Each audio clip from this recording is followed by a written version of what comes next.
Hello historians, welcome to Decoding the Test, and another quick look at World War II. Now as always, this is not everything I would want you to know of the Second World War. For that, make sure you know all the details that you see in front of you. Instead, this is a quick analysis of where the test has focused in the past. And when we look at those past tests, what we see is four key areas the test focuses on from the Second World War. It focuses on inclusion questions, the non-traditional narratives that focus on the role of racial minorities in the Second World War. It focuses on the American home front. It focuses on technology, usually the atom bomb. And it focuses on what we're going to look at today, how America enters the war. Now this should be easy because this is pretty much the date every history teacher stresses every history student should know. Why does America enter World War II? On December 7th, 1941, the Japanese sneak attack the American naval base at Pearl Harbor, Hawaii. Boom. Just engrave that in your mind. December 7th, 1941, the Japanese attacked Pearl Harbor. So you might get a question like this. Which action prompted the United States to officially enter World War II? Answer choice J, the Japanese bombing of a U.S. military base. Now they're being coy here. They're not going to say Pearl Harbor, so they're being kind of coy. You can expect them to do that, to withhold a detail that might be a key factor in kind of prompting your memory. Just know, why does America enter World War II? We enter not because of anything the Nazis are doing. In fact, World War II has been running since 1939 in Europe, and we've stayed out of it. But because the Japanese bomb Pearl Harbor.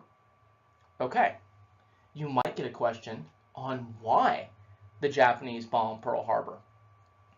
What was one reason Japan attacked Pearl Harbor? The answer choice is again J. U.S. trade sanctions had caused shortages of oil, gas, and rubber. They're using the term trade sanctions. You might also see the term embargo. An embargo is usually the term that you're going to see more often. The U.S., in response to Japan being incredibly aggressive and violent in the Far East, the U.S. said, you know what, guys, we're not going to sell you any more oil, we're not going to sell you any more gas, we're not going to sell you any more rubber. And the thing is, Japan is actually a fairly tiny nation with not a lot of raw materials. Most of the raw materials came from us. So we said, you don't get any more of that.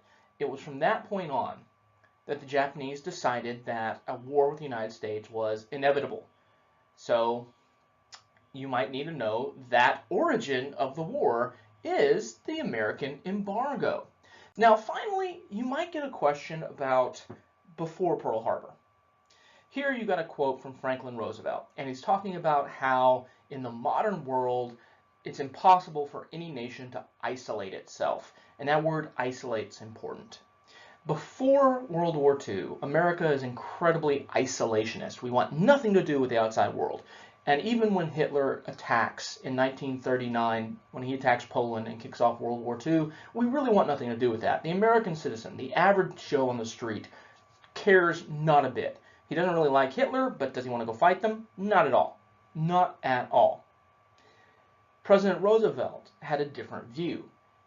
As is kind of summed up in this little paragraph, Roosevelt said, you know what, we're a world power, we can't stay isolated, we're going to have to take a hand. And that eventually manifests in something called the Lend-Lease Act, where Roosevelt convinces Congress that we can lend Great Britain war supplies to fight the Nazis. And this would break our neutrality. It would break something called the Neutrality Act, which was passed by Congress to basically keep us out of war. FDR gets Congress to pass another law called the Lend-Lease Act, going, no, we're going to be able to kind of take a side. The question says, President Roosevelt later used similar reasoning as one justification for what? Answer choice is C, U.S. involvement in World War II. Now, keep this in mind. I would expect you to get a question on the Lend-Lease Act, that specific proper noun, Lend-Lease Act. This is kind of hinting around that, but I would expect you to get some kind of question about American isolationism and FDR really kind of pulling us out of that. Other than that, you need to know why Japan attacks Pearl Harbor, because we've embargoed their war materials. And then you need to know what the attack at Pearl Harbor was. It's a sneak attack on the American naval base. If you know these things, you should get the test ace these kinds of questions. If there's no questions, comments, or screams of angst, I will see you in the next video.